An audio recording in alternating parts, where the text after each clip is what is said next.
Provo, Utah. This is the Ultimate Final Fantasy Podcast with your hosts, Joseph DeGolier and Caleb Schweiss. This is Ultima Final Fantasy.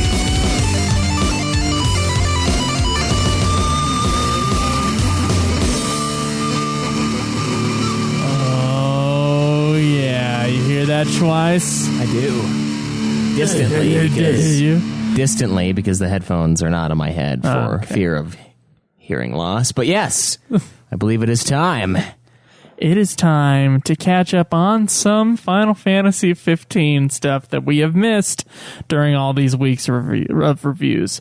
Schweiss, today we're going to talk about Brotherhood Final Fantasy episodes 3 and 4. In case you missed it, guys, because I know it's not in the episode titles, we did talk about Brotherhood episode 2 on the episode called From Plumpto to Prompto. Yes. And then episode 1 on Final Fantasy News Catch-Up 3 or whatever it was. Yeah, it was one of the news catch-ups. We just had it as part of it because for some reason we felt the need to watch it then and not make it part of the name. So it's there. If you guys want to hear our thoughts on it, you can, but it's not going to be named something awesome like this one probably will, and the Plumpto to Prompto. Yeah, and in the end, when the final episode gets released, which I believe there's going to be 5, if there's not, woo. Yeah. Well, we might have a problem, but we'll have just a full-on review later on that'll be titled Final Fantasy XV Brotherhood, or whatever the official title is. Yeah, and perhaps I'm kind of thinking we do some of those little commentary tracks. I think, to be all, I want to do a commentary on every single visual Final Fantasy thing. Yeah. I really do.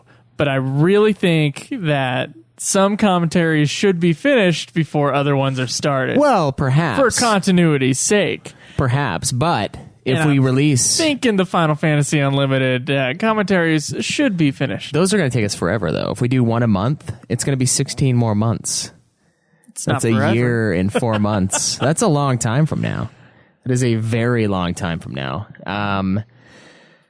One thing I would like to do, though, we do these for our special patrons. So it's not an episode release like a bonus episode. It's a bonus.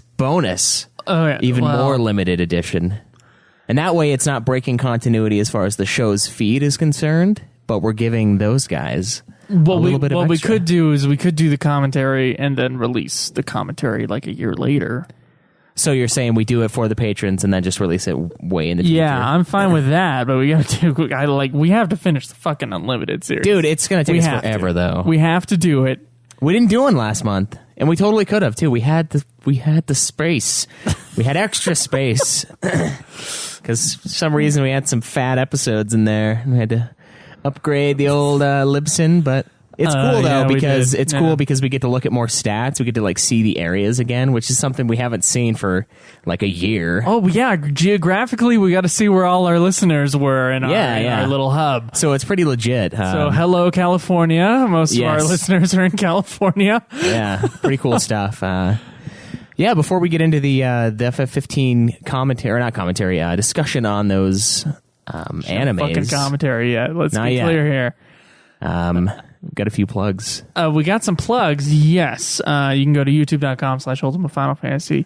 Twitter, you can follow me at Joseph DeGolier. Me at UFF Podcast. You can go to facebook.com/Ultimate Final Fantasy. You can support us on Patreon. $1 a month gives you the episodes as soon as we're done mixing them. And bonus episodes like a super drunk commentary on Advent Children. Yeah, it's good stuff. Which I wouldn't refer to as an official commentary. Yeah. Yeah, I don't think of that as... No, it's not. Yeah. We'll do a real commentary someday for Advent Children. You can also find Caleb and sometimes myself streaming the games on twitch.tv/Ultimate Final Fantasy. And make sure to visit our forums or website, ultimatefinalfantasy.com. If you're not comfortable joining the forums, there is a contact page. So if you want to ask a question that way, you can do that as well. Yeah, feel free. We've actually got a few interactions this week from that. So if you guys are not forum savvy or just don't feel like it, you can throw us a quick question there, or you can use our phone line. You guys can give us a call at 385-204-3921. Sorry to cut you off. 385-204-3921. All right. Well, where are you in Final Fantasy XI? Schweiss, I am in the Seekers of Adulin mission 2.2.2. Yes, and there are like 5.7. And have you looked at chapter or section 4? Yeah, they get longer and longer. So section 1 was there's 5 sections. Section 1 was the smallest. Yes. Section 2 is the second smallest. Well, section 1 had a massive weight in it as well, but still the smallest mission. It did, yeah, and we were complaining about that last time. So we did get past the weight. You need to make sure Thursday. Okay, you need to make sure you're using your imprimaturs now as well, because remember, there's another roadblock. It hasn't filled up yet. Okay, I think I had 12 of them when I logged on the other day, and I just threw them out. Well, what happened was I got pissed off because that quest where we had the items, there were no more of those in the auction house. So I said, I have 10 right now. It's not going to fill up tomorrow. I'll just fucking do stuff tomorrow.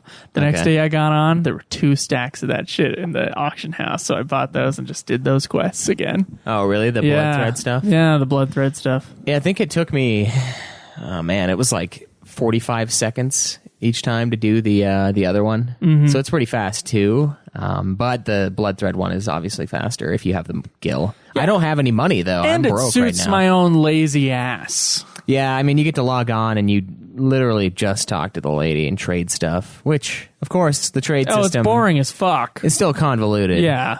The 16 different menus.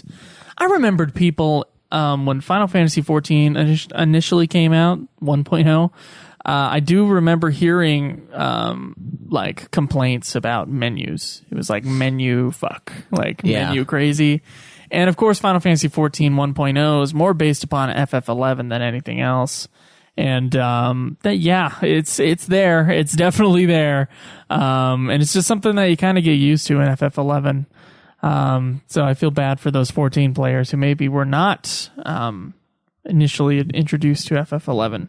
Yeah. I could see that being a pain. I don't know. Some JRPGs just have that issue where it's just menu centric, where you're always going into your menu. You're always like, oh, okay, I gotta go update this. I gotta go mess with that. And like half of the gameplay is spent like pressing triangle and going through your options. So that is kind of a theme at times. Usually not the greats, as far as I can tell. I mean, most of them will focus on the gameplay and the story, but there are some times where they're like, look at our menu, look how impressive this is. And it's like, oh, I just want to play, man. But I can't because my stuff sucks, so I have to trade it every 2 seconds. So I can see that being a pain. And I don't know. It's amazing to me because Final Fantasy XI is the most domestically successful Final Fantasy for them, as far as finances go. Because you mean financially, yeah. It's probably the most domestically successful, too. I don't know what that means. Domestically successful? Here in the States. Oh, yeah, as far as money, I think. Yeah, definitely. Still, and you want to refer to it that way? But what's funny to me is we have so many listeners that have not played Final Fantasy XI. It's like Final Fantasy XI is huge, but a lot of people haven't played it. So a lot of people have no idea what we're talking about when we do these reviews. That's true, when we mess up, it's okay, which I will call myself out on today. I did mess up on the review last time, but we'll get to that in a sec. I just think it's weird. I was thinking about that the other day, and I was like, man, I guess it must just be the MMO community that picks up the MMOs and not the Final Fantasy players, because it's such a big game, but it's so disconnected from the mainstream Final Fantasy player that they've never played it. And some people we've inspired to play. Others we have pretty much turned off from playing 11 ever. If I wasn't obsessed with getting my full catalog of Final Fantasies 1 through whatever it turns into. Yeah.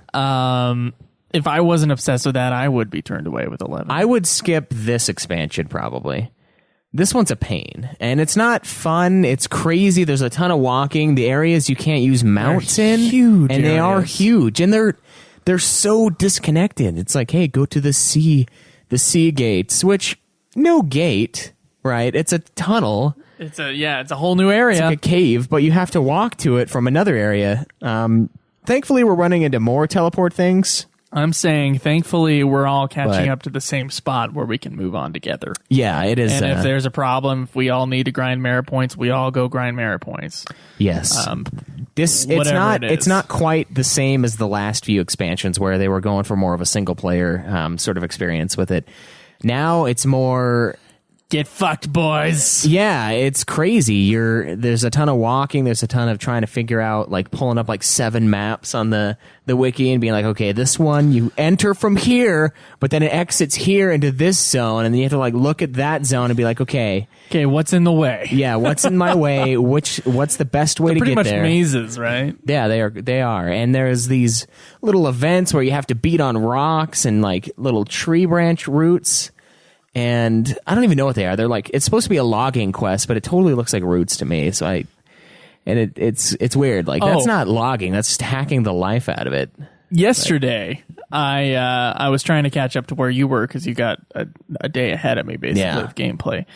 And there is a quest where you had to get to this new area. Mm-hmm. And in the way, there was a vine that you had to climb up, which you needed a special skill for. Yes, climbing. There was a river that you had to cross, which you needed a special skill for. And so I started getting the river thing first, and I got it okay. I mean, it was like a really long, convoluted bullshit quest where I had to find this new area that was gigantic as well in order to deal with that maze and deal with those tree roots that are in the way, which, by the way, whenever you want to get into a new area in Seekers of a Duel there's fucking tree roots in the way. Yeah, you're basically hacking back the wild. You're a pioneer in this expansion, and you're trying to, I don't know, just... go crazy with it. You're trying to settle the area, dominate nature. Yeah, but nature is way OP, and the roots are tanky, and the rocks are tanky, and the roots grow back in like a day. Dude. Yeah, it's a lot, especially if you're by yourself, which for a lot of times you will be. So I did the water quest just fine. What about that canoe thing? Like, how ridiculous is that? You got this like floaty. Okay, yeah, all right, real quick, we'll put a pin in that. Yes, every time you have to cross a river, your character prays. It's a little animation. Your character prays, and then this balloon raft shows up in front of you. I'm surprised it doesn't say like Coleman on it or something like that. It's like their first attempt at in-game branding. Yeah, like 15. Yeah. Ozark Trail, the cheap brand. The North Face. Yeah. Okay. It was so weird. I just pull out this little floaty and my guy like goes across the river. And I'm like, what in God's name is this? Yeah. Who makes plastic here? Like, and there's like fucking things like upriver and downriver. Oh yeah, and it's nuts. And you get like careened off course if you take the wrong path. And it's bullshit. It's a pain, yeah. So fuck Seekers of a Duel. I am not happy with my experience so far. I mean, unless things simplify soon, it's gonna be horribly. There's reviewed. only one other skill we have to learn, and it's I can't remember what it's called, but one of the quests on the wiki does tell us, hey, you need this to continue. Okay. So there's only one more of those things, but the areas, if they continue to take an hour to get to, it's going to be a miserable expansion. All right. So you needed the water one. Yes. Across the river. But then you also needed the one where you had to climb up the vine or the rope or whatever it was. Mm-hmm. The vine's apparently too thorny for your hands to be able to take. So you need special skills in order to climb up this vine. Couldn't just put on some like steel gloves, which I probably am already wearing. Like that should be able to take care of the spike problem, right? Yeah, you'd think, yeah. Yeah, I should be able to like... I don't know, like pull yourself up somehow. I mean, I wouldn't be able to in my current condition in real life, but my character in the game better be able to fucking like pull himself up that cliff. He's going to be like Gladys today with his push-ups. We'll get to soon. Oh yeah. But in order to get that fucking quest done, I was like going to this whole new area to get this climbing quest out of the way, and then there were this rock in the way instead of a tree vine, and then the creatures that were coming out for the event. And I was fighting them, and I was hitting the rock, and I was just kind of like, oh, the health's not going down very quickly, and I just kind of like looking away. I texted you, and then I realized after like 5 minutes, 0 damage is how much I was doing. 0, yep.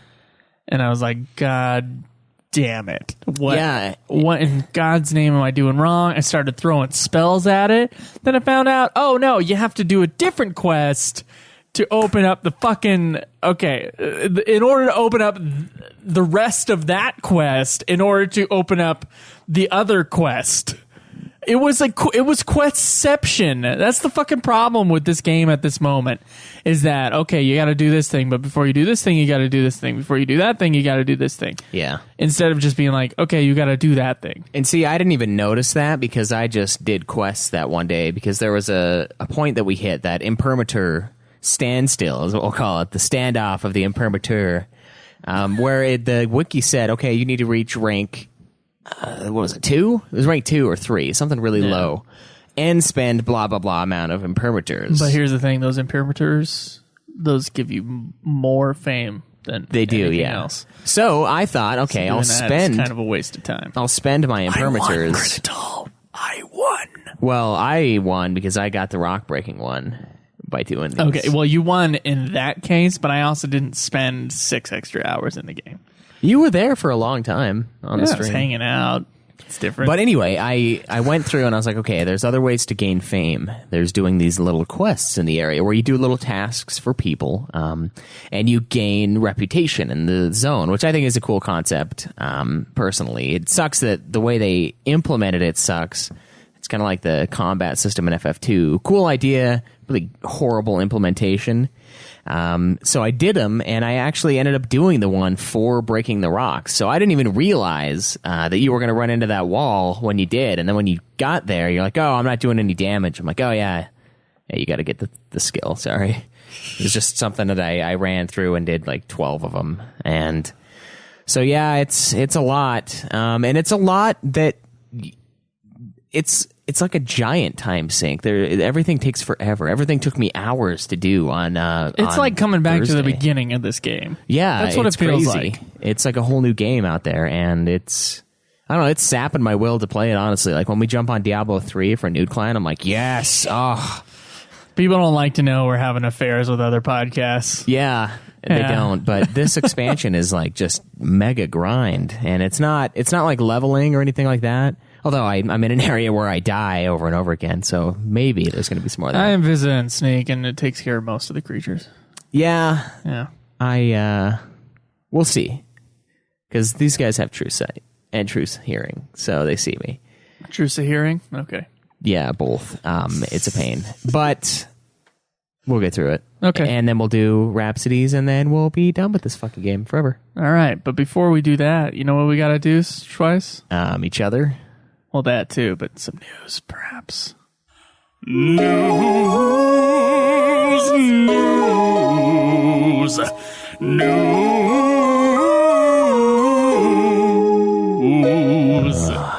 Okay, so World of Final Fantasy. Apparently, they're going to have a PlayStation Store Day 1 edition of the game, which is going to have some bonuses along with it. So you're going to get a PlayStation 4 theme, 2 special Mirages to help out in battle at the beginning of the game, named Cactar Johnny and Crimson Armor, as well as a white Chocobo, Glow Moogle, and red Bottonberry Mirages. Sweet. Let's take a look at this. Let's take a look at the theme for a sec.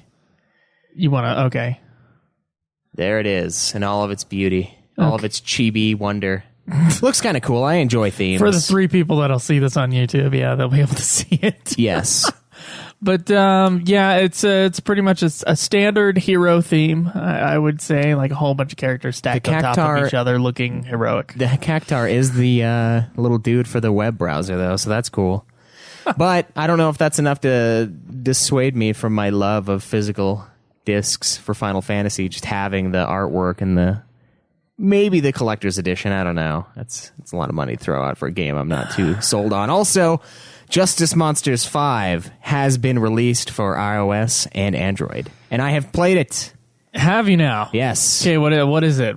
It's a really weird pinball kind of game. So you have a little, you have the bottom, the base, and you have enemies that are sitting up above, and it's like a pinball setup. You've got the little bumpers that knock the ball that you launch into enemies. But the trick is while you're sitting there, the ball is it's on this rounded half circle, half pipe plane, and it's moving the whole time. And you just click on the screen where you want it to bounce to, and based on its location on that half pipe, it'll you can figure out your trajectory and try to run into targets. There's boss fights. The dialogue is horrible, but it's kind of interesting. Standard mobile. Kinda, yeah. It feels a lot like Brave Exvius in the way that you have they're having a login campaign. You have ways to level up your characters. You upgrade them with crystals that you earn for battles. It's kind of cool. I wish there was more of a tie-in with 15 with it, but I'll probably play it for like a couple hours and then be done. I don't know. All right. Yeah, I don't really have any interest in playing it. Yeah. I know it was delayed though, wasn't it? It was. Yeah, it was supposed to come out like a while ago. But whatever. But so was the game. Yeah, as well. The game is supposed to come out pretty soon too. But I remember it was supposed to come out March of 2015, but it never did that either. Yeah, that was just a rumor, and it was bullshit. So we got a new character from Final Fantasy Dissidia. So Type 0. Yeah. Who's the fuck? And someone might actually give a fuck about this news. Kingslave, Final Fantasy XV extends. Anybody stay up late at night watching infomercials? It extends theater showings. And they added some more theaters. So if you're in, let's see where the new one's at. Arizona, Colorado, Michigan, or is that Minnesota? That's Michigan. And then Maple Grove, Minnesota. Oh, and Minnesota. Okay. Kansas City, Missouri. Charlotte, North Carolina.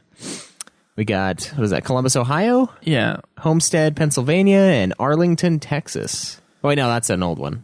So 2 in Pennsylvania have opened up. Bensalem, Pennsylvania. Sorry. So if you weren't able to get it before, and suddenly you find yourself in Arizona or Colorado or something like that, you might be able to actually see Kingslave in theaters. Besides that, it was also released on the PlayStation Store. Yeah, it is. You have to buy it. You can't rent it yet, but you guys can pick it up if you want. Unfortunately, you get it with 15, so it's kind of cruel to me that they don't let me rent it yet. Yeah. Because I would rent it and watch it, but I don't want to buy it and then buy it again.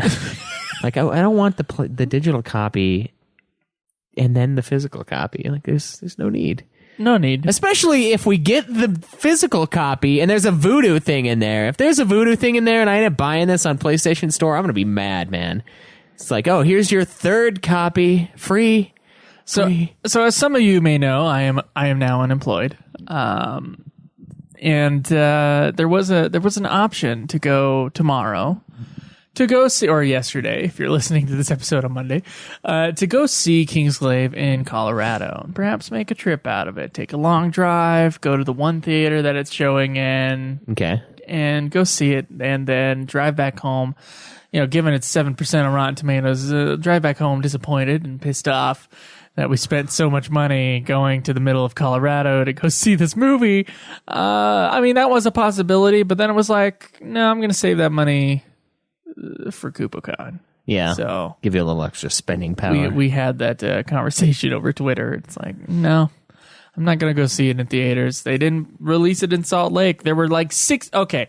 They didn't release Kingslave in Salt Lake. There's a Salt Lake Comic-Con going on right now. I had to be on the train with these motherfuckers, and everybody's in anime outfits. So I think they might have fucked up. I think they could have gotten some money out of Salt Lake. This isn't really anime though. But still, it means the Japanese market is... Yeah, it's the anime fans that this movie's for. It's really Final Fantasy fans, but still, I mean, if you're looking at a fucking pie chart or whatever the chart is, where the bubble chart, where they're like, there's going to be a lot of overlap there. There is one thing you brought up though the other day that I want to tell you why it's this way. Is you're like, why is it in Vegas but not here? Vegas has less of a population, which yes, Vegas has less population. It's true. They have less people living in Vegas, but the reach, the amount of people you can hit in Vegas is way bigger. There's way more people in Vegas that don't live in Vegas. And those people will go see something like this if they're interested. Okay, so now I know we have gone to see a movie somewhere else. Yes. After a long drive, but have you ever gone on vacation and went, today I wish to go to the movie theater, which I could have done at home, and see a movie? That's a good point. But the thing is if you're an FF fan and you happen to be in the area. And it's not like they're getting the LA folks, because there's theaters in LA that are showing Kingslave. True, but so it is just Vegas. If we were on vacation in Vegas and it was showing, we would go see it, would we not?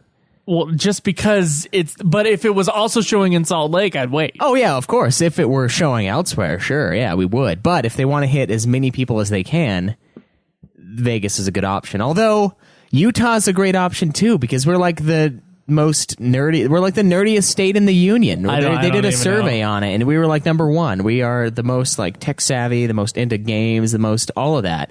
So why not here? I mean, sure, there's only a few million I've never people. Heard of this survey. I've seen it online. I saw that we are the nerdiest, so that's why Comic-Con is such a big deal here. That's why there's two. There's fan experience and Comic-Con. Well, they have Comic-Cons other places. They do, but it's mostly San Diego. Yeah. That's the big one, and they actually hate the Utah one. They tried to sue them. I'm not sure how that went, but I don't know. Obviously, it didn't go that well because it's happening this weekend. I would argue that I think you would get more people going to see Kingslave here than you would in Vegas. Simply because people are on vacation in Vegas, they're not going to go to see a movie. That is a good point. So it is really just the population of Vegas that you're looking at, and if you're looking at the population of Vegas versus the population of both Salt Lake Valley and to the south of it, Utah Valley, people going up to Salt Lake to go see it, which would be us. Yeah. And Ogden County, I mean, you're looking at, 2 million people? As opposed to Vegas's 500,000 people. Yeah, I think Provo has almost as many people. It's only like 100,000 less maybe than Vegas. Okay. That's just one city. And there's a lot of people here that would probably see it if it were here. I mean, yeah. We would have. They'd probably put it in the Broadway Center Cinemas up there, and we'd all go see it. And the reason why we didn't go to Colorado and we went to Reno or Vegas, what was it, Vegas to go see? We went to Vegas to go see Quentin Tarantino's The Hateful Eight. Yeah, the only reason why we did that, it's not because we love Tarantino more than Final Fantasy. It's because 70 millimeter film was used. 70 millimeter film was used, and that's something that we haven't experienced projected there, in our lives. So that was important. Yeah. Kingslave, we'll see. Yeah, it was like an event. Kingslave is kind of like it's going to be on DVD, but here's some theaters. And that's what makes it tough is it's already out, and now they're showing it in Colorado. So it's like we could spend less money buying it for a second time than going out there and seeing it. So if we do, that's what we'll do, yeah. So I don't really have the details for this patch, but Final Fantasy XIV does have a new patch coming out near the end of this month. So September 27th. It's going to add apartments, new raids, and a few other things. And if you want to know more about that, definitely go check out a Final Fantasy XIV podcast. Yes, Limit Break will hook you up, I'm sure. Yeah. Mobius Final Fantasy has surpassed 3 million worldwide downloads outside of Japan. My God. I bet you it's like 700 million. I did download it. I didn't play it. I haven't either. I did download it as well. So yeah, that's pretty good success. They're going to do a cooperative multiplayer starting September 8th. You can use the jobs and decks you've developed to fight cinematic battles against colossal opponents with a party of 4 players. It's going to be available through apparently a new Ring of Braves region. There's a new side quest region, new Samurai Assassin, and Red Mage job cards. Not sure what a job card is, but... Limited time record keeper cards? Available from September 8th to October 7th. I'm sure that's probably some sort of like summon ticket that the other one that I played has. The other nonsensical name. We got a new game, Schweiss. fact, we got 2. Oh, wow. Yeah. Now, I think they're both mobile, but, one's an arcade game and one's a mobile game. But we do have trailers that we're going to watch. Since they are new games, we'll give the mobile some credit, I guess. Okay. All right. This one is called The City of Final Fantasy Opera Omnia. Who names these things? I don't know. Someone who loves to jerk off with words. Yeah, apparently. They're like, I have a dictionary, and it's the only book I own, and here we are. All right, let's check out this trailer. So this is going to be in Japanese, so it might not mean anything, but here we go. KT. Get that shit out of here. Team Ninja. More like a Nanja. 世界は貴様を再び裏切るのだ。まさか。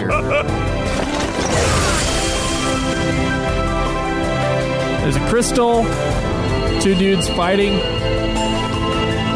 Some words. Hitotsu no something.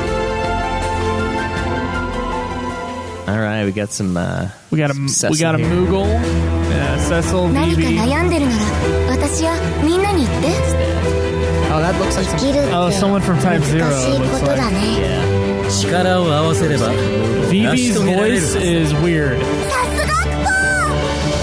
私たちにはまだできることがある。やるだけはやってみるぞ。いつか帰るところに帰るために自分たちの正義を信じれば。 Zidane's voice. I don't like Zidane's voice. Yeah. 舞台の幕の上がる時が来たよ。切り裂く。 The combat is looking pretty similar. Looks like you guys playing on auto, so it's clearly. It's fucking turn-based. Though it's always to that. I mean, it could be what you do. I'm sorry. Gotta turn it down a little bit so I can hear you. If you can't hear me, they can't. So that's pretty shitty. Yeah, it is looking turn-based to me. Yeah, it's definitely a turn-based sort of action combat. Featuring all your favorite Final Fantasy characters except for Zell. Yeah. And oh, that wasn't Zell, that was Cypher. Oh, there's even Kefka, Seymour. They're like little kid versions of yeah, it's kind of weird. I can't even explain it. Dissidia. Okay, cool. All right. So, I mean, there was no English subtitles for that trailer, unfortunately, so we couldn't see what they were saying. Yeah. But, I don't know, what do you think of how that looked? It looked all right. I mean, it's something that we probably won't get to play for a very long time, if at all, because it's coming out for the arcade game, which... No, that one was mobile. Oh, was that one the mobile one? Yeah. Oh. Yeah. If it comes out here, I don't know. I'll maybe mess around with it for a little while. For like 3 seconds. The mobile games, for me, that's basically what they are. I'm like, oh, cool, I'll try this for a couple days, and then I'm done forever. So I'll give it a shot if we get it here. So let's check out this other one here. This is a new theater rhythm game for arcade. Oh, boy. Man, they're going ham on the arcade stuff. It'll be launching on the 27th. Maybe arcades are like getting big again in Japan. It's like a retro revival. Yeah, sort of like a revival thing or something. It could be. That would be pretty sweet, actually. It would, but unfortunately we live in the United States, so. All right, let's check out this trailer. You mean, fortunately, we live in America. That's right. Greatest goddamn country in the world. All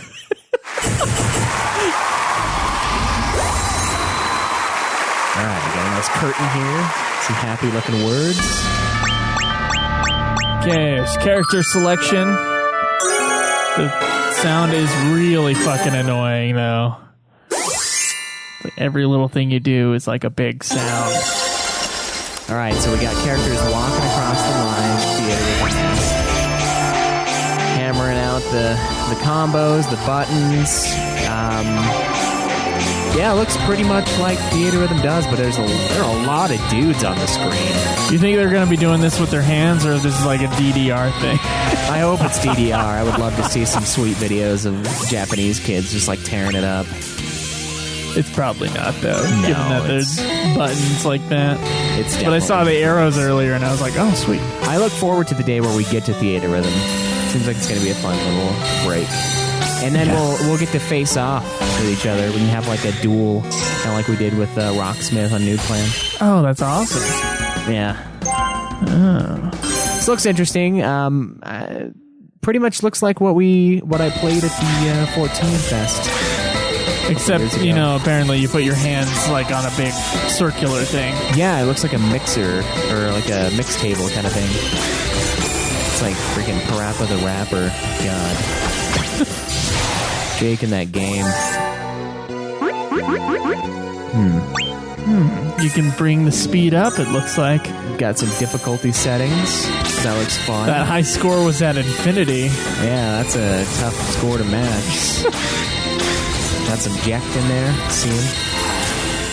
This seems like a crazy hyperactive version of Theater Rhythm. Like there's just a ton of people on screen. It's kind of odd. Oh my god. Okay, now the difficulty is crazy. It's like Slayer playing.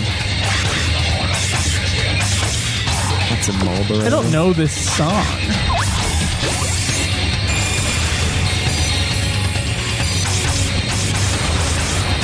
Yeah.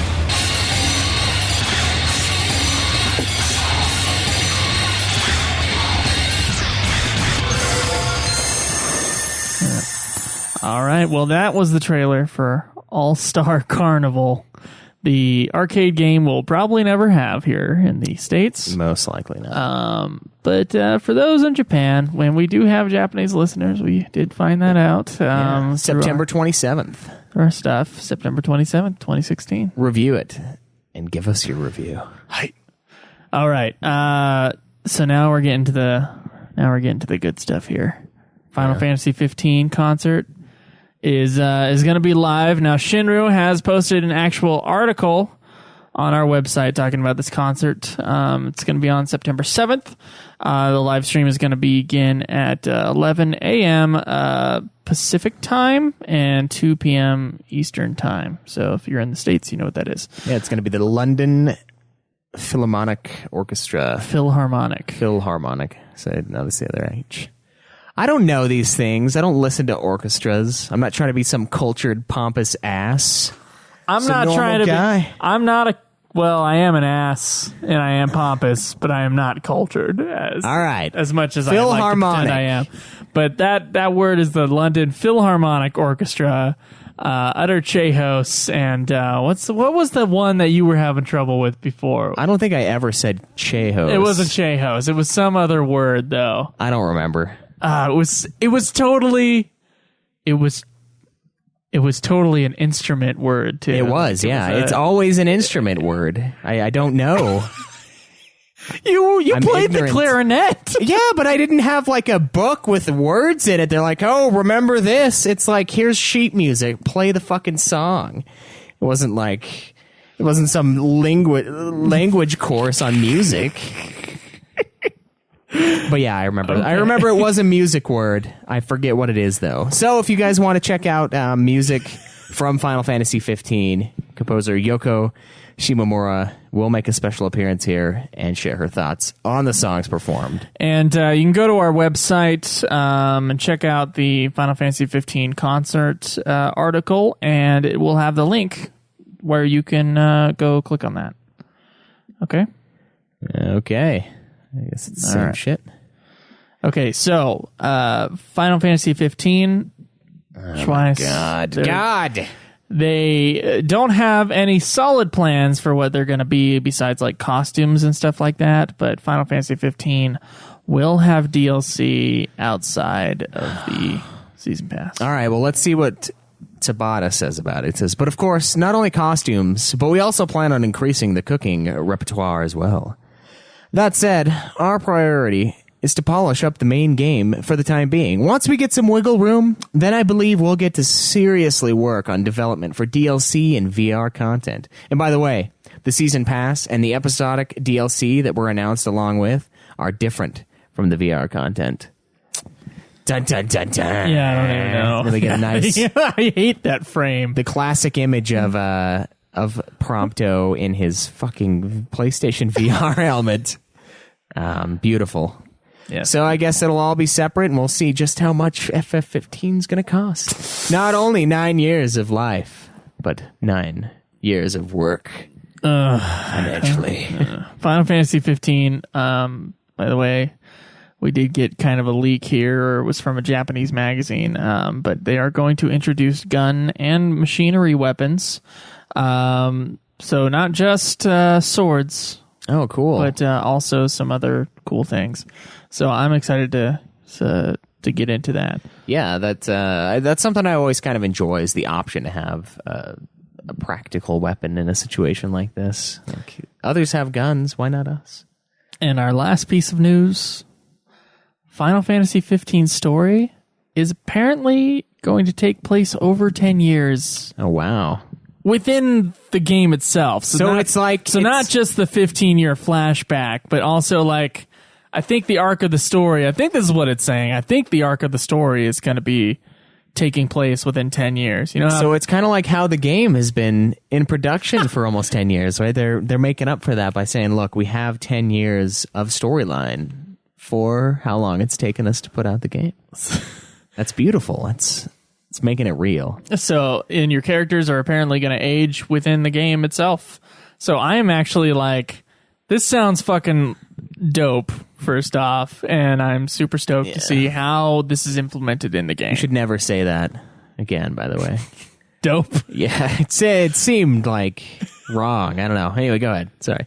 Well, I use the word awesome too much, so I was trying to add more to my vocabulary. Oh, okay. Like using the word Philharmonic Orchestra. Oh, okay. Something kind of like that. Yeah, something All right. like that. I see. Or like a cellist or whatever the fuck you were having. It wasn't problems cellist. I know that word. I played the cello when I was a kid. I'm going to have to think about what fucking word you were fucking up on a couple weeks ago. If you know what we're talking about, please let us know. All right, Schweiss, let's talk about Brotherhood. Oh, wait. 3 Real and quick. 4.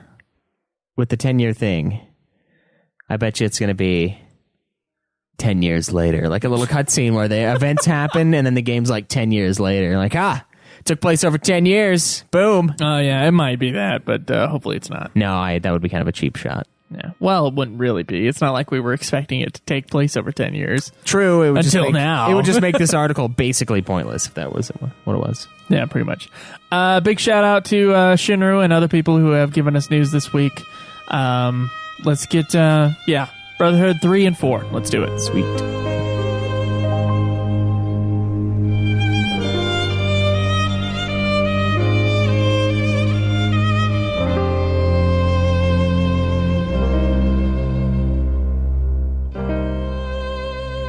Okay, so let's talk about Brotherhood 3.0 first.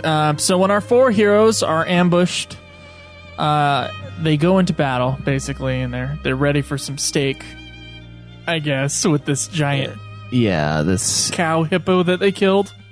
Yeah, we killed a bunch of them in the demo. Yeah, on top of that, some of the Imperial robot troops come after them as well. Do they have an official name yet that you know about? I don't remember what Robot it is. troops? If they do. Yeah.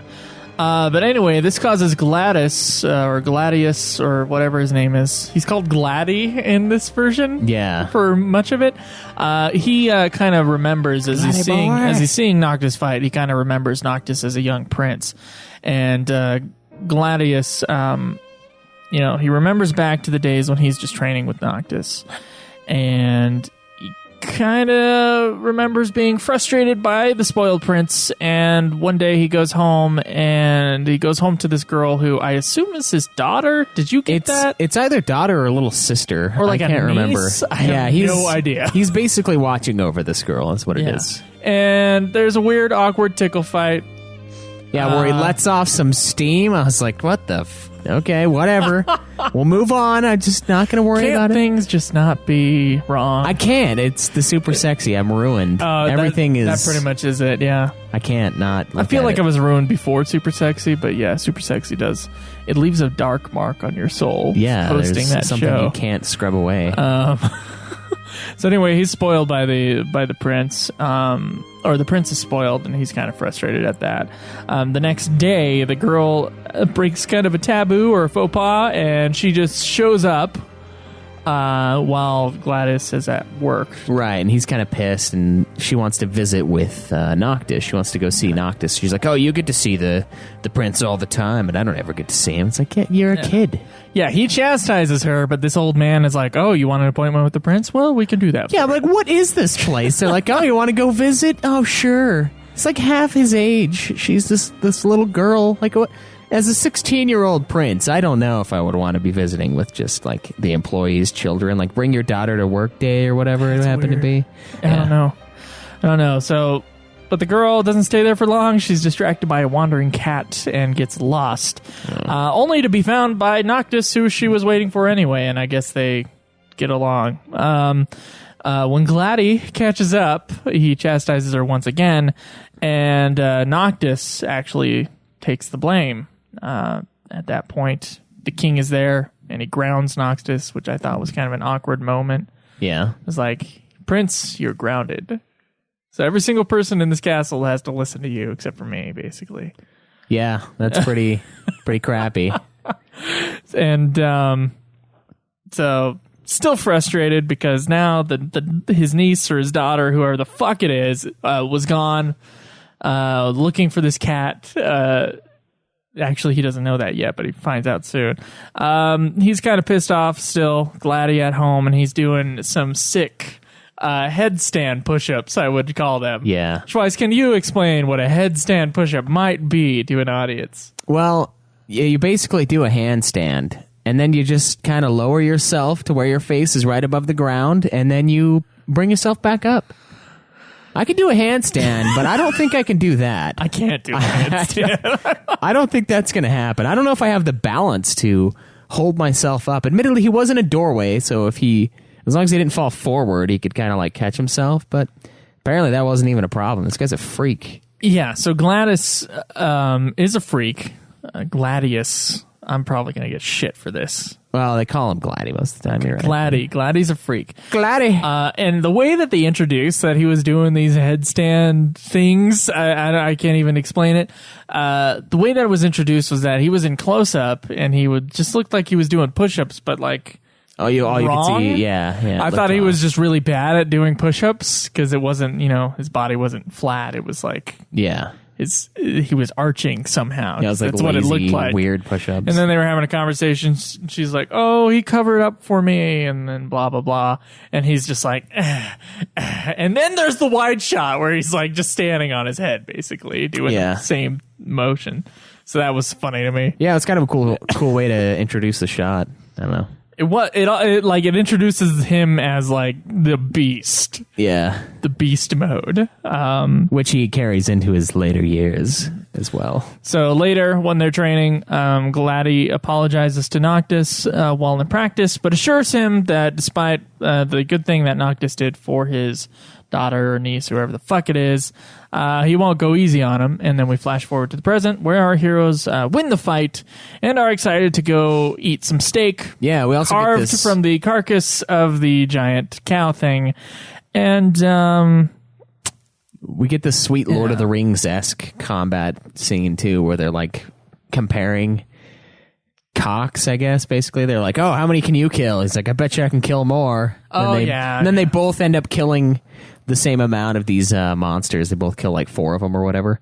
So that kind of reminded me of the Legolas and Gimli scene where they're killing orcs at Helm's Deep. Mm-hmm. Kind of cool. But that does kind of give us a little bit of foreshadowing for the day where Noctis finally surpasses his aging master. Aging as in like probably 30. So he's not old, but he's... I don't know what the ages are in this timeline, because we're going to get into a different part with 4 point, like the 4th episode, right? Yeah. Gladdy is still a beast, was a beast. I don't know at what point, by the way, he decided to go from suit and tie, like... To open shirt, tattoos, long hair.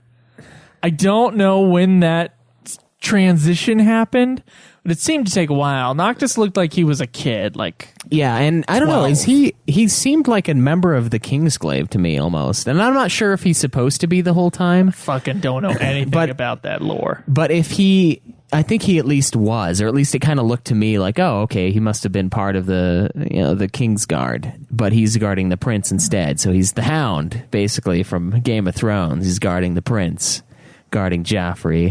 So he's going to be awesome, right? Right. But I don't know. Maybe when he was, once Noctis was a little older, he just decided, I don't need to be so formal as kids. Well, no, and he even has a different transition in between the two transitions.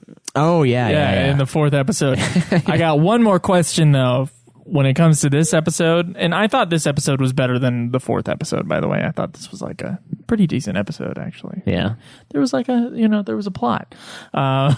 So I went along with it and I enjoyed it. And I thought there was a lot of good character growth, and I was more interested in like what was happening, like what the background of this whole situation was. Okay, yeah. Like I was really interested in who Glady was, because he was like his trainer guy, but like past that, I didn't realize how long their history had been. Yeah, it's kind of hard to tell. I mean, that's the whole purpose of these little intro episodes, to kind of say, hey, this is where this guy met this guy. Well, that to sell the game.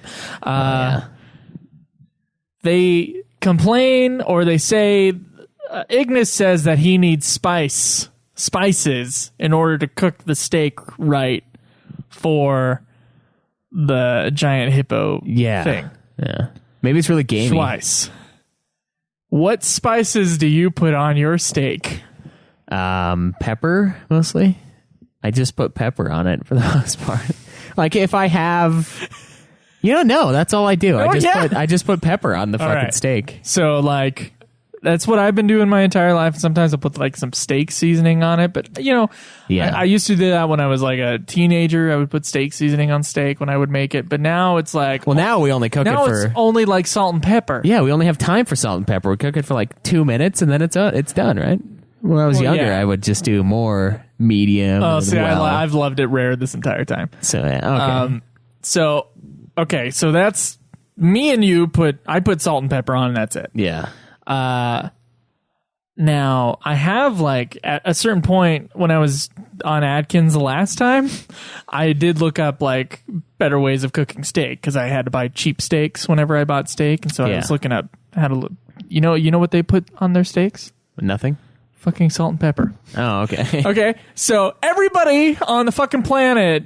I assume most of us on the fucking planet put salt and pepper on their steaks, but Ignis needs to go to town to get some spices. Yeah, I think he's going to get spice.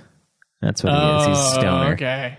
That's why he's so calm. It's because he has to get high all the time, or else he'll just beat Noctis's ass. He's super frustrated. So I found that like kind of disconnected. You don't have to go to town. Like you're camping around, just eat the fucking steak without any. Like even if you had like no salt, like you should be able to just cook the steak and enjoy it. Yeah, I would. If I were camping, I wouldn't worry about any of that. I'd just cook it. Yeah. Yeah. It's just meat. It tastes great. Pampered. Anyway, so that was my problem with that moment, and we're going to have the conclusion of that problem here. Any other thoughts on Brotherhood 3? No, I did enjoy it, though. I think they're doing a pretty good job with this anime. I find it interesting. I liked it better than the Plumpto to Prompto, that's for sure. Yeah. Plumpto to Prompto I thought was kind of a dumb backstory, and this was much more interesting to me. Kinda. I mean, it was cool seeing how they met, but outside of that, they could have done that in a scene, and then he would have just been skinnier later. Like, you'd just been like, oh, okay. Well, I don't even know if we needed the weight loss transition stuff. I don't know. It felt out of place. Well, I guess it shows, like, a dedication to become someone's friend, but then again, I don't think that would have mattered. Like, the prince wouldn't have cared. I don't think. Like, he seems a little bit entitled, but not as much as everyone makes him out to be. He's actually an alright dude. So, like, if Prompto would have just hung out with him instead of being worried about being a fat bastard, he probably would have been fine. Like, so yeah, it is. The last one was kind of pointless. But this one I thought was awesome. Yeah. Okay, so Brotherhood 4. The plot of this is while in town, and I assume this happens right after Brotherhood 3, but I don't know. Could be any other time. Ignis goes shopping for some supplies, and runs into a banana salesman. We then get our usual flashback, but this time it's from Ignis's point of view. So Ignis seems to have been Noctis's caretaker in his apartment while Noctis is at university. Yeah. Do you have any idea past that what their relationship is? Because as far as I can tell, until the king talks to Ignis later in this episode, Ignis is like his own personal chef that's just there. Yeah, he's kind of his butler, is how I figured it. He's his Jeeves. Okay. Just he keeps the place clean, make He's sure a very he's young Jeeves. kept fed. Yeah, he is. I think the idea from the king's standpoint is probably to get somebody in there that can be his friend, but also be someone who helps take care of him, make sure he's getting fed well and getting sleep and doing his studies. Because the king obviously doesn't have any time for that bullshit. Sure. Because there's a kingdom to rule, I guess. And so I think that's kind of the idea of why he's so young, instead of getting someone that would be more like Gladiolus and whip his ass into shape all the time. Someone a little more friendly, I guess. I don't know.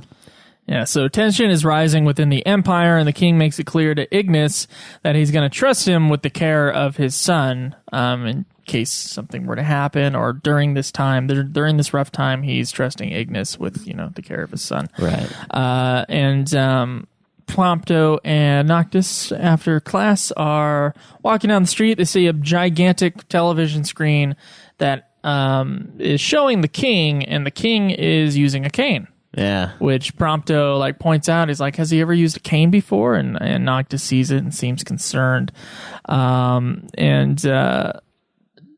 this episode, by the way, there's this certain baked good that Ignis keeps making. I know this seems like a tangent, but it's really no, it's like a fucking major plot point. Yeah. So this treat, apparently, Noctis tells Prompto after they're eating this weird. It's like a bread bowl with pudding in it. Yeah, it's like a tiny little pie. Yeah. Kind of what it is. Yeah. It but looks not like a pie cauldron. Yeah. I don't know how else to explain it. I don't know what it is or if people actually make whatever this is that they're eating, but it looks good. Yeah. Everything looks good to me right now. Apparently Noctis at some point ate this beautiful version of this baked good, and Ignis has been trying this entire time to every few weeks, I guess he makes this stuff. He changes the ingredients a little bit, and he's trying to get whatever Noctis had remembered. Right. Was his favorite treat. So he's setting to recreate it. In full angst, Noctis returns to his apartment, and Ignis reminds Noctis that Ignis wants to talk. He's like, honey, we need to talk. Yeah. And then Ignis is like, I don't want to talk right now. That's basically what happens. Because, Ignis sees that his father, Noctis sees that his father has the cane, and Noctis sees that his father may die someday soon, and that he's going to have to take over. Yeah. And he may not be ready for it. And Ignis tries to prepare him for that, oversteps his bounds a little bit, and later has to apologize. And they kind of get over it. So now back in the present time, Ignis uses the bananas he got from the banana stand guy. He puts it in the treat, and Noctis takes a bite of the new concoction, and Noctis goes, not quite. Yeah. And then the episode ends. I thought that was kind of disappointing. I was like, geez, I thought he was going to get it. No, I think it was much better with him not getting it, because first off, it was funny, and second off, if he had gotten it, it would just be another fucking anime thing where the ending was beautifully happy and sentimental and terrible. Yeah. So I think it was actually kind of a good thing that they went for that ending on the end of this little 15-minute short. Yeah, I think the funniest thing I noticed with both of these episodes was probably the first episode that we watched, episode 3, when he brought when his sister showed up, and he's like, all right, we're going to go get the king or the prince, and we're going to see if he's going to come hang out with you. And he goes out, and then he opens the door again to look and make sure she's still there. I was expecting another tiny little door peek, and I would have loved it, but they didn't do it. I was like, damn it. That would have been perfect, because he's opens it up, looks, sees that she's still there, then closes it, and then opens it a tiny bit, and then closes it again, and then the scene ends. But they didn't do it. So Gladdy does show up, by the way. I didn't write this down, but I remembered it.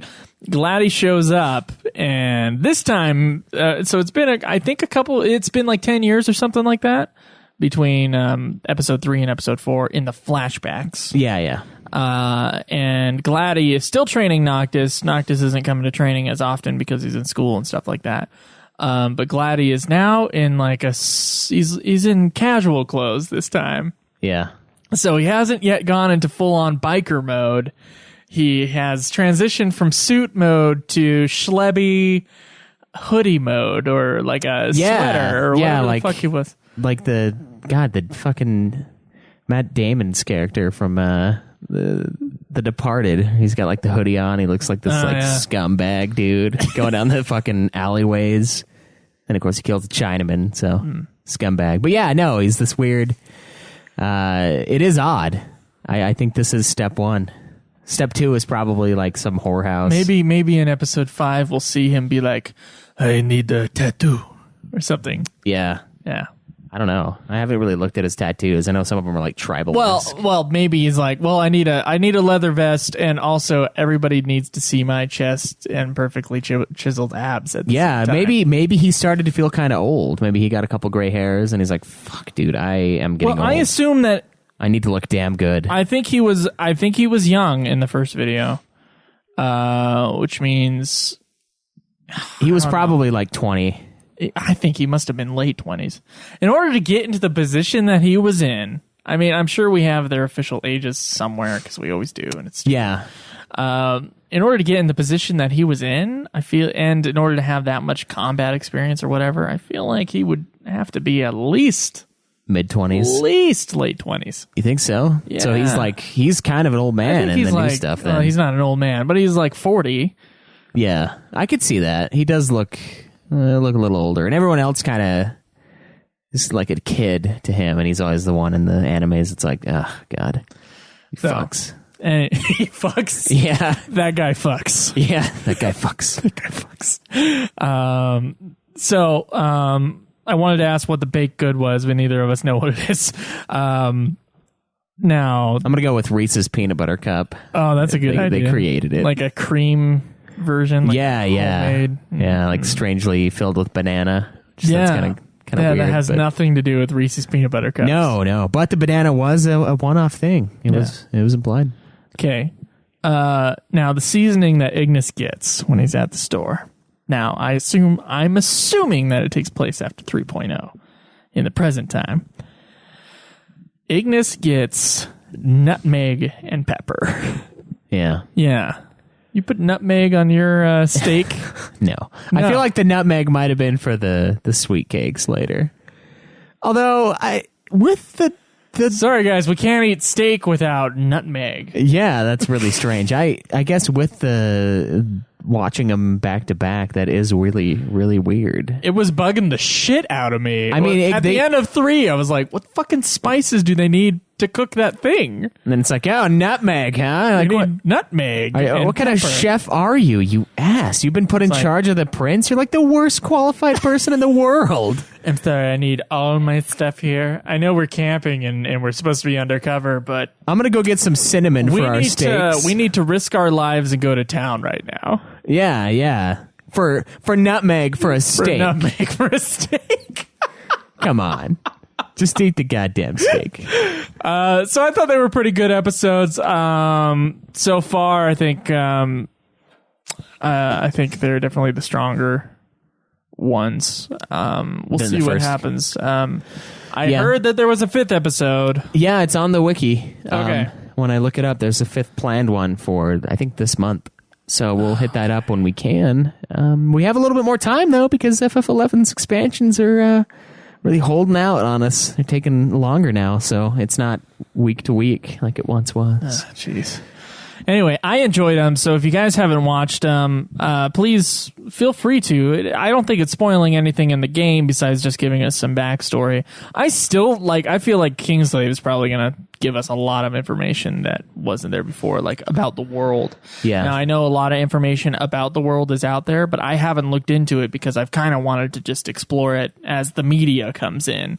So I don't really want to know, like, the whole situation, like, who is the Empire?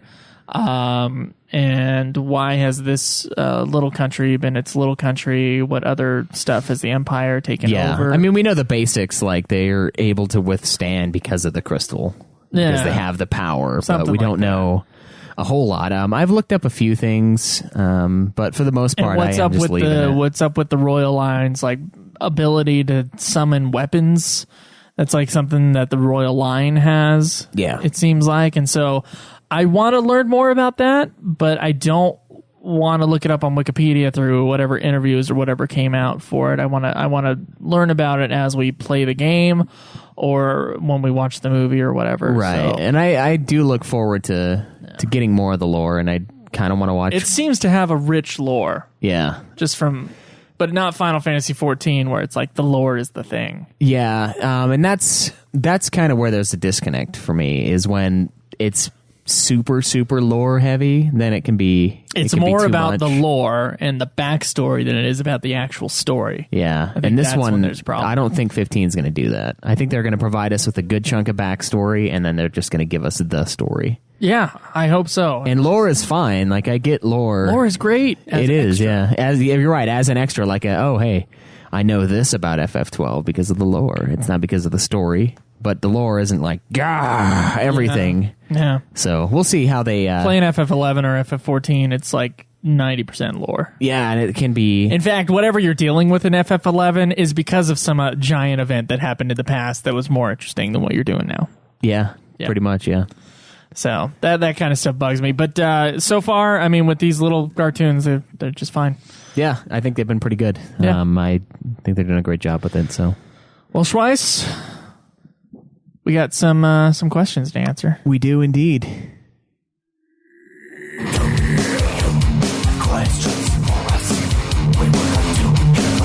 How dare you?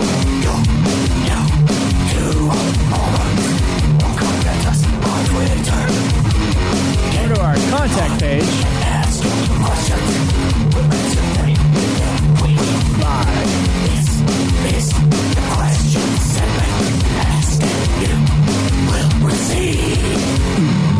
Oh, God, yes. Yes! Okay, we have a few questions here today. The first one is titled FFTCG from Kodokushi. Hey, guys. Greetings from Ogden. Jesus Christ. Dun, dun, dun, dun, dun. I discovered Ultima Final Fantasy back in January, and I've been hooked ever since. I was just watching Joe through his window last night. Oh, sorry. I was just wondering what your thoughts were on the Final Fantasy TCG, which was announced this week to be coming to the U.S. in November. Is this something you think you'll be picking up, or do you see it more as a novelty that's maybe a little too... You gonna give me shit for this, too? How are you going to pronounce it?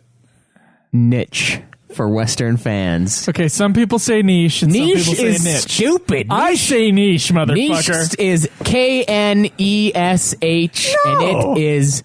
Yes. Niche. Look at that word and tell me it's not pronounced niche. Now, this one, there's no... If it were niche, it'd be Nitch.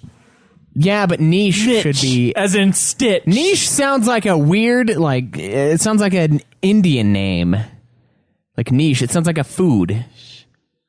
Niche. Oh, like, fuck you. It's niche. It doesn't matter. No, there's no official I know. We have version. looked this up because we've had this fucking fight before. Actually, it wasn't between me and you. It was you and Craig, It was between me and Caleb Fatass. Wow. That's a niche too, you jackwagon. All right, look, it doesn't matter.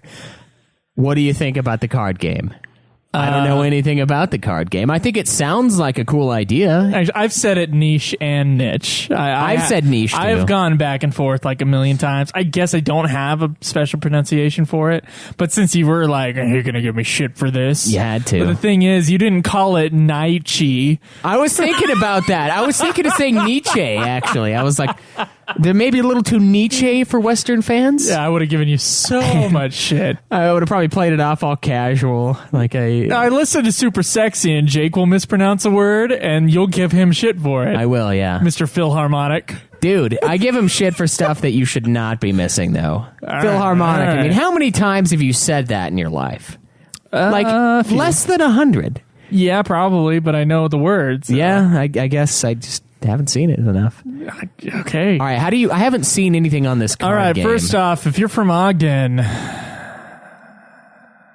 I don't have anything for you. Yeah, Joe, Don't go looking for me. Go stalk Joe. I can tell you kind of where he lives. If you know where the... Don't even. There's a certain little landmark. There is a landmark right next to my house, and I am not going to say what it is. Oh, have you mentioned it on other shows, though? You might have. Maybe in Getting Fat.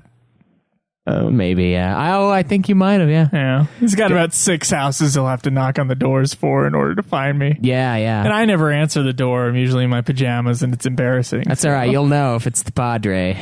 You'll know. Unless you've never seen Joe before, I guess. All right, so I haven't seen anything on the trading card game, but the idea of it does sound kind of cool. Personally, for me, I think it would be. I think we should play it and do a live stream and maybe a review for him. Yeah, I think that would be fun. I think it'd be something fun to collect. Yeah. Hopefully, it's something that kind of kicks off, so that it's sort of a cool thing to do. If you, I don't want to start a new card game. Yu-Gi-Oh took over my life for like 2 years. Yeah. And I never had enough money to like get the good cards, so it took over my life, and I was a mediocre player at the same time. Yeah, well, it's all about building the right deck. I mean, yeah, but in order to do that with Yu-Gi-Oh, you got to keep up on that shit. Sometimes Yu-Gi-Oh is not Magic. Yu-Gi-Oh does not have the same catalog that Magic does. And Yu-Gi-Oh, they change their rules all the fucking time and change the new types of cards all the fucking time. They do. And so you gotta be on the new shit or else you're gonna fucking suck. They do now. Am I right, Caleb Craig? Look at Caleb Craig nodding. They do that now. When I was in high school, though, they didn't. And there were a lot of people that I thought were good at it. Until I sat down, had one of my buddies help me build a deck, and I was instantly like the second best player on the thing. Yeah. I noticed people get obsessed with like the big time There's some summons. strategy, but I mean, a good deck is like $300, $400. I'm sure it's the same with Magic on like the high end, but you can have fun with Magic with a fun deck because the game takes a long time. Yu-Gi-Oh is a fast game. Yeah, it is. And so you're dealing with different dynamics. I think it would be fun to play, and it would be fun to like have cards with Final Fantasy stuff on it, like see the cool artwork, see all the... That would be interesting. All the stuff. We'll see how it goes, though. I have no knowledge of this at all, so I'll have to look into it, and then we'll address this again in the future. Yeah. Looks like Shinru's interested, which, of course.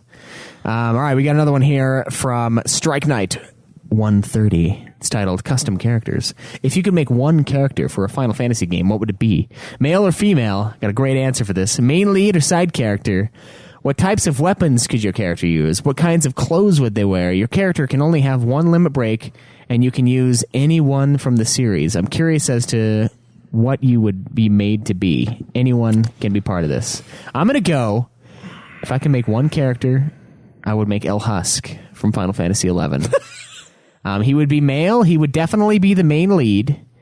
I can use any weapon I want. Axes are best. But any weapon I can trade. What kind of clothes would I wear? A weird crab-like belly thing that I had on. It was like a midriff was bare. I'd probably have that on. And I can only have one limit break. If I was going to do one limit break, I'd have to do Omni Slash, I think, because I love that move. Well, yeah, it's OP as fuck. Or I don't know, Mistral Axe or something from FF11. He said also 5 abilities besides attack, and 1 cannot be Guiltas. All right, 5 abilities besides attack. Meteo would be one ability. The second one, I'd have to go Ultima. I can't not. Times 4 cut. Oh, yeah. I'd have that That's on. Right. Oh, man, I would have my ability in 11. It's called Meditate. It allows me to gain TP, so I would be gaining the ability to use my limit break faster. We'll take that one, and then, let's see, for my 5th... Items. The ability... items, yeah. If we don't have... Yeah, you're right, that's a good thing. I'd go items. I would do items and go attack heavy and not worry about white magic. All right, I would go black mage, sub white mage, I think. And then my abilities, if I were to pick 5, I would pick. I would probably stick it with Ultima. Good for Ultima and Holy. I think you can't go wrong with both of those. So Ultima and Holy for dark magic and light magic. All right. And then probably 3 other abilities. I wanted the ability to use items. I also would like Chain Spell from Final Fantasy XI, where you can quickly cast. And then there's a quadruple spell thing from Final Fantasy VI as well that I would pick up. So not just the quadruple cut. And what else? Limit break that we could use? Yeah. What would be your favorite limit break in the game? Limit breaks have been physical for the most part so far. I guess Chain Spell is a limit break. So I would actually probably do Chain Spell. So that gives me one more ability. All right. By the way, Chain Spell, it means you can use black magic over a really quick period of time. There's no waiting, and you just like mash that button, and then he'll keep casting over and over and over again. Yeah, it's good. So basically, Ultima, if it were the strength that it was in the other games in the series, it would just be fucking sick. Yeah. Oh man, you'd get like 20 casts in there, and it's just like, it's over. It's over. And give me a cure spell. All right. Since I'm subbing White Mage. What about like full life? I would like Curaga. I can't. Subbing White Mage is not going to give you that. I guess if you can have any ability, then yeah, full life. Yeah. But I assume since I'm subbing White Mage, my one ability that I would take from that would be Curaga. All right. Yeah. Curaga should, what about Curaja? I think Curaja is too high up once again. Oh yeah. Yeah, it might be with your sub job. So this isn't my, I guess my dream character would be everything, but yeah. If I were to go with your rules, that's how I would do it. All right, let's see what Batman says. He said he'd go with a gunner as long as he could use a gunblade because it's probably one of his favorite weapons in the series. As far as looks are concerned, I'd probably go with something similar to Irvine. And being a gunner, I would also take Irvine's Limit Break. The ability to switch out different ammo would make you valuable in any situation. There is AP, armor-piercing, ammo, which basically ignores enemy defense, elemental ammo for magic-type enemies, and even canister shot, which can hit multiple enemies at once, just to name a few. For abilities, he'd want haste, blink, quick attack, and mug. Strike Knights, quick attack would be good, actually. Yeah. That's a good one. Strike Knight says his would use Fenrir from Advent Children. He would appear as Lady Unalesca. Okay. Limit Break wise, she would use Squall's Limit Break because that was his favorite in the series. Oh, yeah, Renzukin. It's pretty sweet. His skills chosen would be Haste, Delay Buster, Mug, Quick Hit, and Curaga. You know, Squall's Limit Break might be my favorite Limit Break as well.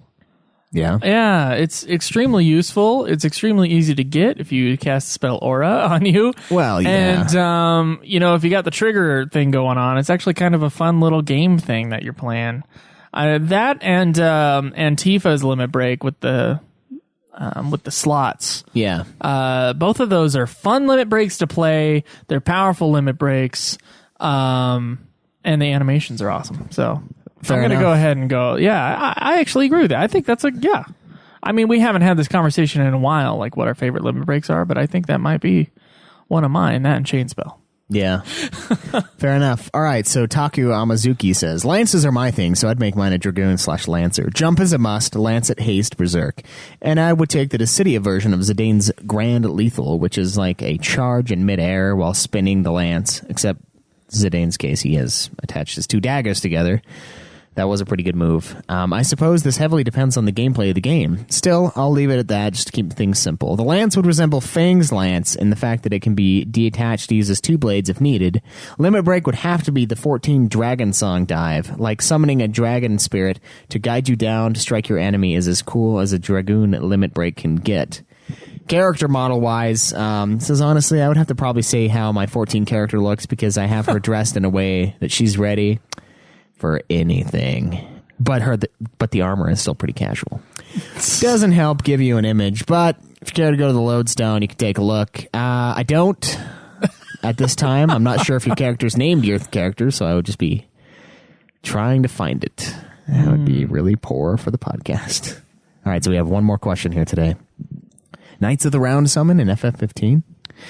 from Shinru. Do you think Knights of the Round would be a great summon for Final Fantasy 15? Yep. Okay, let's move on. I mean, the summon itself fits a world like FF15 with the whole medieval fantasy based on reality feel for the game. Plus, all the action scenes we have seen so far have a big emphasis on swords and hand-to-hand combat, so a summon like Knights of the Round would be awesome.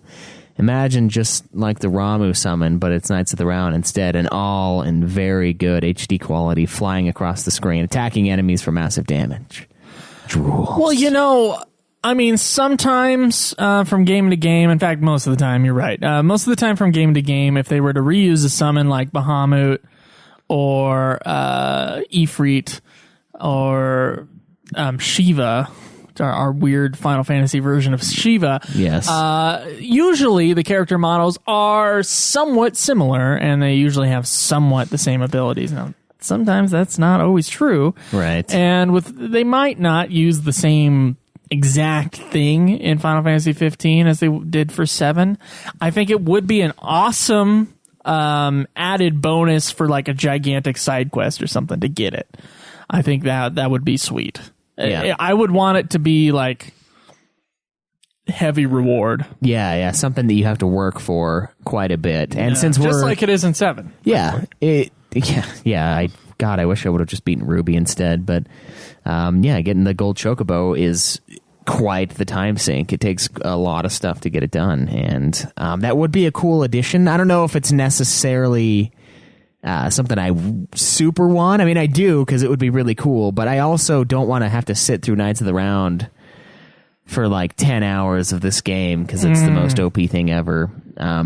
I do think it would be pretty badass, and I kind of like what you said about the long side quest, because that would fit with the summon itself. I mean, it's supposed to be something you have to really work to get. If it's as bullshit as it is in 7, that would be something cool. Now, yeah. There hasn't been anything said about what summons are in this game besides the ones that we've seen in the trailers, and of course people have found.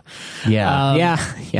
And what was in the demo, which was the most amazing summon animation I've ever seen still. Yes. So, I mean, more summons the better in 15, because I just want to experience them. Yeah. If they're anything like the Ramuh summon. Yeah, holy shit. I kind of hope they taper off a little bit. I mean, summon shouldn't be your end-all be-all for a game. Well, even in that demo, they added the thing that you would have to summon him 4 times in order to kill. Yeah, that big bastard. Mm-hmm. But I think it'd be a fun summon to have, and I think it would be great to have that side quest. And since we're going to be spending so much time on 15, we'll get it done. Yeah. Like, it'll be something that both of us will have experienced by the end. So I hope they do. Let's see what others say. Taku says if this is actually in the game, I don't think they would use the FF7 version of it. I think they'd reskin the animation into something else probably equally as cool, and they would save the 7 version of Knights of the Round for the 7 remake. Oh, that's true. That's a good point. So from the concept work, the lore that was at the ending of Disgaea, the arcane astrals are seen are Leviathan, Shiva, Titan, Ramuh, and most likely Bahamut. He's also featured in Amano's Big Bang FF15 artwork. Above them is a large group of knights/kings. Guessing from what I know of Kingsglaive, they might end up being a summon, but most likely be closer to something like Alexander in 9. Okay, so there's some lore lookup. Yeah, some spoiler on here, but we won't read it. And Batman says his mind would be blown if they could pull that off. The Ramuh summon is still one of the most amazing things he's ever seen in any FF game, and Ramuh is generally one of the lesser summons in the FF universe. He's a big deal. Lesser in some as far of the games. as power, but like his role is huge in 9. Like, he has a big chunk of time spent on him in 9. You're right, but I don't know. Alexander seems to be the summon and Alexander and Bahamut seems to be the bigger summons. But as far as power is concerned, Ramuh's never up there. Ramuh's never like the 9999. He's always somewhere in the 3000 range. Yeah. But they're still fun to do. I usually try to look at every summon animation and then like don't use it again because I'm better. But it depends on the situation. Yeah. So yeah, you can't imagine what Knights of the Round would look like being a major part. Now, we have maybe touched upon this before, but I almost feel like summons need to be changed in Final Fantasy games in the future and how they're used. I think sometimes I remember with FF8 and when I was a younger player thinking that, just doing summons over and over again, which would make the game really fucking boring, first off. And second off, it's like... Oh, yeah, I used that boost thing like it was going out of style. Yeah, you're not even like using your characters, and so at some point you're going to get screwed over, which of course happened in FF8. With other Final Fantasy games, your characters are the strong ones, and your summons usually have an attack that's... whenever they get the summon is above where they are, but they always move past it, and so the summon is just inventory space. That's what it is. Yeah. I feel like they should focus more on summons that have a tactical advantage. So something like Carbuncle or something like that in Final Fantasy VIII, or the Phoenix summon, or the Golem summon, where it's a tactical advantage and not one that is just raw power, unless it's super power that you have to like go out of your way to get Bahamut or whatever. All right. I feel like I'm having this thought now, and I might have had it before. I feel like the series needs to change as far as like what use the summon is. Yeah, that would be nice. I mean, in 12, I barely use the summons ever.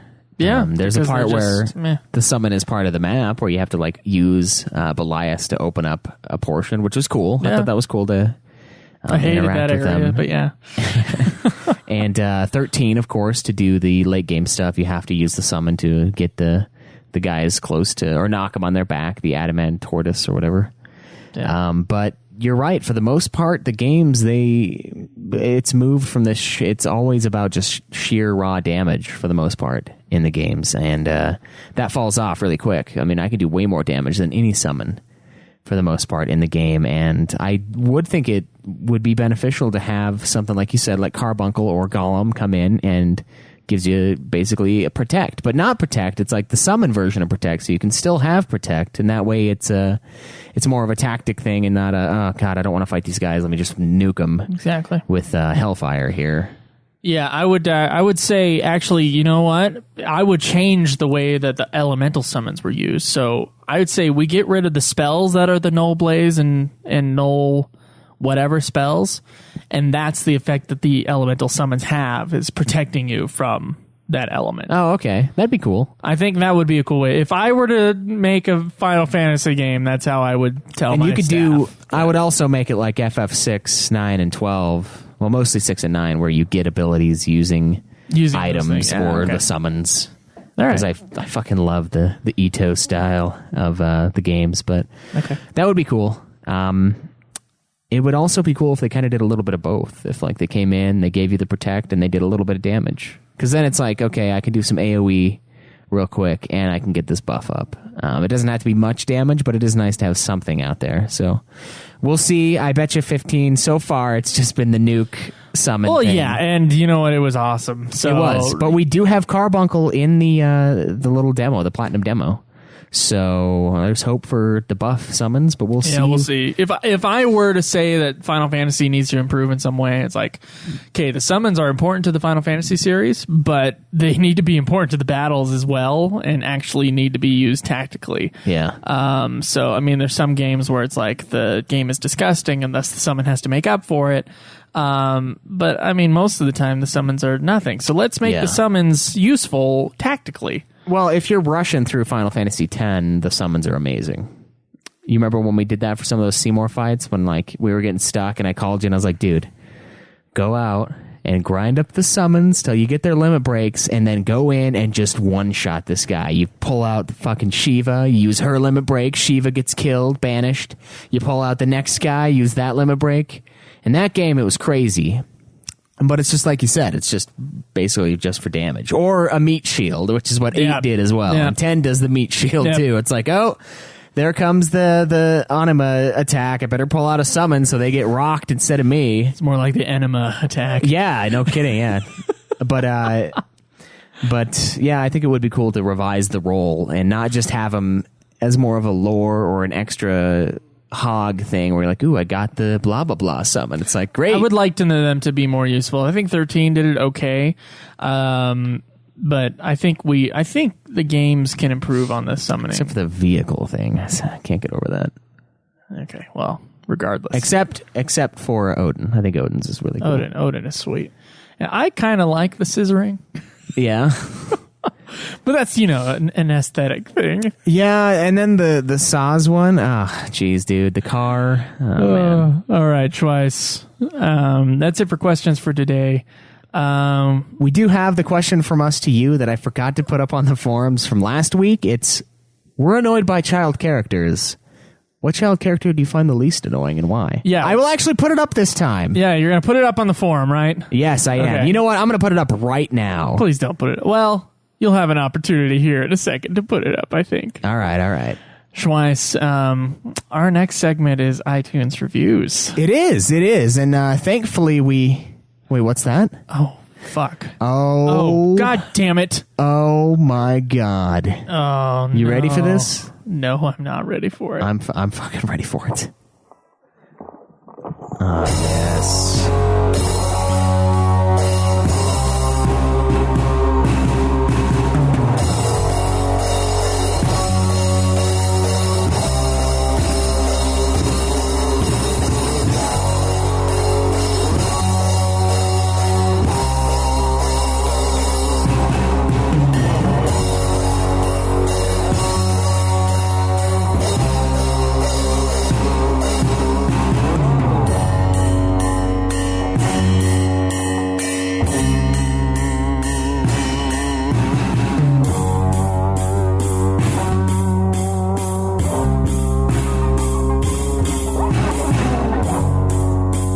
What is this on the screen before me?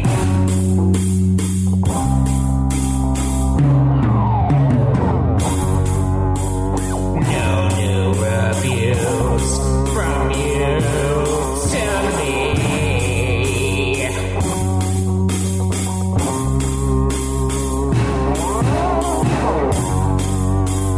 Look at other shows. No new episodes.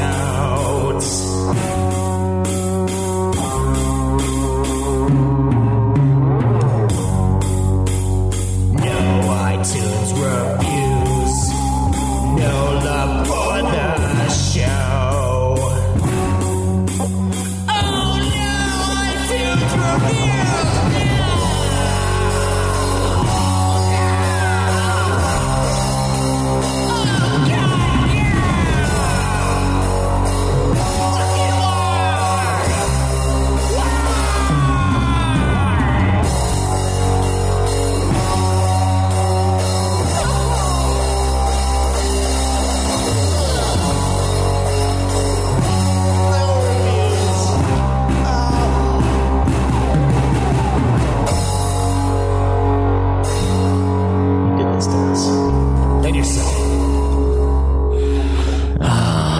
It's depressing. It's depressing. I mean, if you left an iTunes review in the last day, it won't have shown up. So, But we've gone over this so many times. Yeah. That's how iTunes is. If you haven't left an iTunes review, I mean, it would be a good idea to perhaps log in so you don't have to hear that song every week. Yeah. It's your choice, really, though. I mean, I don't mind playing the song. I don't mind either. I mean, I love Black Sabbath. Yeah. And I love my drumming as well. It's great that Ozzy was able to take time out of his farewell tour to do this piece for us. He doesn't sound as good as he used to. That's kind of odd. I know. And Dave actually sounds better than he does right now. Actually, kind of. Dave in his recordings for us. Yeah, it's odd. Strangely better than live.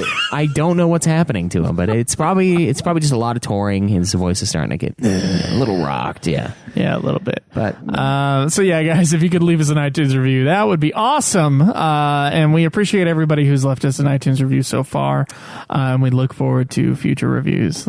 We have actually over 100 iTunes reviews now. Yeah, it's pretty awesome. We really appreciate it. And that's just in the U.S. alone. It's over 100. But that's not quite double-digit percentages on our listener base. So no. Of course, not a lot of people, not everybody listens through iTunes. No, but we have numbers, and it's about 60% of you guys listen through iTunes. Yeah, so we know. So we could get at least a few hundred more iTunes reviews. Yes. Yes, we could. Do you want to give out that contest thing today? Because I think it's if it does. Okay, so a little while ago we asked you guys what you thought Kingslave was going to get in Rotten, and as far as Rotten Tomatoes score goes. Now, there have been a lot of people upset with the way Rotten Tomatoes works, and I think we did a pretty good job of explaining it last time, that it's a percentage of people that thought it was at least a good movie. Not that everyone thought it was a 7% piece of ass. It's that one they gave person. it a positive review. Yes. It's not a 100 review. Right. Positive. The one that is positive is a 100 review, which is probably part of the reason why this issue is even coming up ever. But we did ask what you guys thought the score would be for Kingsglaive, and I feel like, yes, they released it, and yes, there have been a few more reviews, but there's a clear winner at this point in time, and I'm going to run through and go. I got it. I got the list here. Oh, okay. This is the list of Rotten Tomatoes ideas, like what you guys thought the movie would get. Timeverse said 69. Okay. Stolas said 64. Jacob Wright said 48. Shinru said 72. Shori, 80. Strike Knight, 22. The Hound, 55. Matunica, 62. Nox at Night, 88. 56. Corey, 41. Bainjram, 13. Light Sage, 60. Skedy, 38. Skedy boy. Why do I have Shinru twice? Oh, yeah, Shinru put 80 later. He put 40. Oh, Critic could be 40. Yeah. He said audience 80. Okay. Doesn't matter, Gabranth said 77. Brandy said 74. Felicia Nomiko said 38. Big Ass Flying Whale said 80. Abrak said 42. Will Flores said 75. And Bastion said 89. Skull Hottie said 52. I said 53. And Caleb, you said 41. Now, what is the Rotten Tomatoes score for Kingslave at the moment? As of this morning, it was 7%. So there have been a few more reviews in, but they were negative reviews. So it looks like yet again, we will be gracing Bainjram with another prize. Bainjram is just a collector of the UFF memorabilia / prize giveaways. Yeah. He won. Didn't he win the movie too? He won our other show, the movie on Nude Clan. Yeah, God, dude, and he might have won some. Oh no, he won the Audience Maximus thing. Oh, Audience Maximus as well. Yeah. And once again, proving his Audience Maximus. Bainjram, 13. He gave it a 13, so he's still off by 5, but good job there, well, Bainjram. 6, but the second place winner is Strike Knight with 22. And to you, we offer a pat on the back. Yeah. And it looks like Felicia, Nomiko, and Skedy are tied for third at 38%. Wow. So, Bainjram, way to go, Bainjram. Yeah, we'll send that game off to you. Of course, it was a copy of we didn't Final say what it Fantasy Tactics Advance 2. The extra one that we accidentally bought. We were sitting there and we were talking about... Factory sealed. Factory sealed, yes. Mint condition copy of this game. We were sitting there talking, ordering games for the next year-ish of podcast. Most of them we owned, right? Yeah. So I'm sitting there and I'm like, okay, Joe, we need Tactics Advance 2. I bought 2 copies of Tactics Advance. I can give you one if you pick up 2 for me. And you're like, yeah, I might be able to do that. And then you ordered a copy, 2 of them. Yeah. And then I ordered one because I thought it was something that you might do in the future. And then I was like, well, I don't know. I'll just get it so that I have it. And then I opened up the box. I'm like, why are there 3 Tactics Advance 2 in here? I looked at it a couple times. I'm like, what in God's name? Looked at the order sheet and I was like, oh, he ordered 2 and I ordered 1. And then it was like, well, we haven't done a giveaway for a while, so let's do that. And then you had the great idea of the Kingsglaives thing, and it worked out for Bainjram. So I get it is out for purchase now on the stores. So yeah, go check it out. I say it's the time to call it. It's 7%. I mean, it'll change throughout the years a little bit, but Yeah. it's going to have a hard time getting above that 10%. That's not too great, but it doesn't matter. It's all about what you guys think, and go check it out. That's true. And we are going to check it out in the next couple weeks. We got to figure out what our what our schedule is for reviews coming up. But probably before 15 comes out, we'll definitely give. Oh, we really should. Yeah, we really should. So. Okay, Schweiss, I think that's it for this episode. This was kind of a long episode, actually. Yeah, it was fun. I've enjoyed every moment of it. It's funny that this last month and right now, probably, the Ultima episodes have actually gotten longer than the Nude Clan episodes. Yeah, it's going back to the roots. It's bizarre, yeah. We had complaints when Nude Clan started, or at least like worries from listeners that like, oh, you guys are going to give less time to Ultima. And it's like, fuck no, we aren't. Yeah. This is proof. Yeah. So don't sweat it. We're not putting this on the back burner. We acknowledge the fact that this is the main show. Yeah, and it's for now. And I love it. It's a great show. Until this show actually has an ending, though. This show has, once you're done with all these games, it's ended. Nude Clan doesn't end. I mean, we might come back when a new FF game comes out and do a review. We should stop talking about what happens 4 years from now, you know? Yeah, because who knows? Fucking long. Well, dude, they keep coming out with games, too, so it's just going to keep getting But they keep prolonged. coming out with mobile games. So we had 2 episode announcements today. Two game announcements, and we're not doing episodes on them. Yeah, at least me and you are. That's true. But we have 2 other games that are coming out that are going to be part of the show. So yeah, I don't know how many Kingdom Hearts games they're going to start pumping out. Not that they are capable of pumping out a Kingdom Hearts game in 10 years, but same thing. We have no idea. So we'll see, I guess. And okay. Yeah, that is true, though. The show does have an expiration date at some point in the long away future. And not to get you guys depressed. No, it's going to be a lot of years of a lot of fun, and hopefully we'll be able to do more giveaways like this. I'll have to come up with some more ideas, and we'll get that sent out to you, Bandrum. Make sure you guys check us out at facebook.com/Ultima Final Fantasy. You can tweet me at UFF Podcast. Me at Joseph DeGollier. You can go to our YouTube, youtube.com/Ultima Final Fantasy. Catch all the Let's Plays, the episode live streams, yada, yada. All right. Twitch.tv.